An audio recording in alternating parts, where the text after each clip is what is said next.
તો દોસ્તો ફરી એકવાર તમારું સોશિયલ મીડિયા આશ્રમની અંદર હાર્દિક સ્વાગત છે. અને દરરોજની જેમ અમારો સૂરજ ઉગે અને સૂરજ આથમે સોશિયલ મીડિયા આશ્રમનો, અને એ દિવસે દીવના મહેમાન ન આવ્યા હોય તો એ દિવસ અમારા માટે ઉઈગો ગણાતો નથી. ફરી એકવાર આજે દીવના મહેમાન બહુ બધા આપણી વચ્ચે ઉપસ્થિત છે. શું નામ છે ભાઈ આપનું? મારું નામ સુરેશ. સુરેશભાઈ. બેન આપનું નામ? વર્ષાબેન. વિઘ્ના. મણીબેન. તારું નામ બેટા? સ્મિત. પ્રિયાંશી. આર્યન. પ્રિયા. આની. જાનવી. મારું નામ શું છે? જીયાન. જીયાન. તો ક્યાંથી આવો છો મહેમાન? અમે દીવથી આવીએ દીવથી આવો છો ને અત્યારે રહેવાનું આપનું? છીએ અમારો લંડન. લંડન રહો છો? લેસ્ટરથી છો? શું વાત છે. અને કઈ રીતના તમને આવી પ્રેરણા મળી કે ભાઈ જ્યારે ઇન્ડિયા જશું ત્યારે સોશિયલ મીડિયા આશ્રમમાં જશું એમ? અહીંયા આવતો અહીંયા આવતો.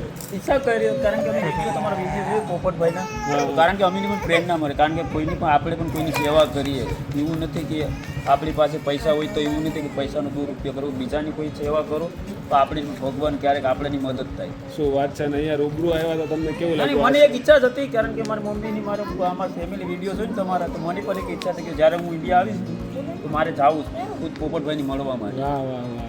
એટલા માટે આવ્યો ને અહીંયા આવીને? આનંદ આવ્યો. શું વાત છે. કારણ કે એટલું ઊભું કરવું કંઈ હેલની ખીચડી નથી. કારણ કે માણસનો સપોર્ટ હોય તો થાય થાય. લોકોના સપોર્ટ વગર સાવ ખોટું છે. એને ખૂબ ખૂબ આભાર આપનો. અને દોસ્તો આવી રીતના જે લોકો આવે સપોર્ટ કરે એના થકી જ આ કાર્ય થઈ રહ્યું છે. અને બીજા બે ભાઈ આપણી વચ્ચે ઉપસ્થિત છે કે તમારું ટેક્સીનું કામ કરશે ને?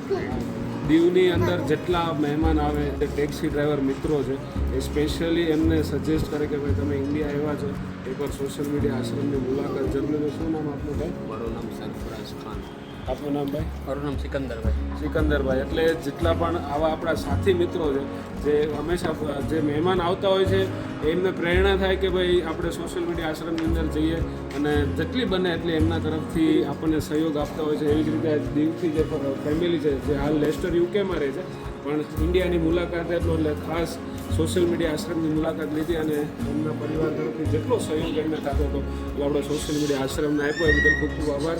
જય હિન્દ, જય ભારત.